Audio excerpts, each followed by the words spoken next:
Mesfushori sulmuesi i Kosovës Meriton Korenica ka shkëlqyer sërish në kampionatin rumun duke shënuar një gol të veçantë në fitoren 3-0 të Kluzhit kundër liderit të kampionatit të Rapidit të Bukureshtit.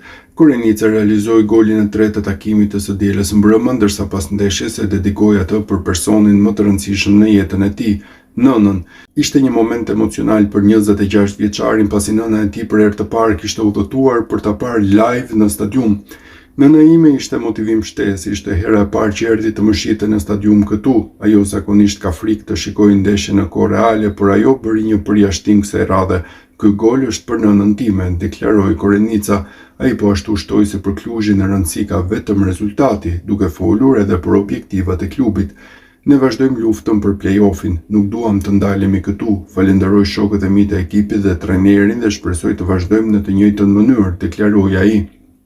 Korenica numëron 4 gola në 16 ndeshje të kampionatit dhe 2 asist, ndërsa në të gjitha garat ka arritur në 5 gola dhe 7 asistime, duke u bërë një nga lojtarët më vendimtar të skuadrës. Aktualisht Rapidi kryeson në renditjen me 35 pikë, ndërsa Kluzhi mban pozitën e 11 me 19 pikë, duke vazhduar luftën për zonën e play-offit.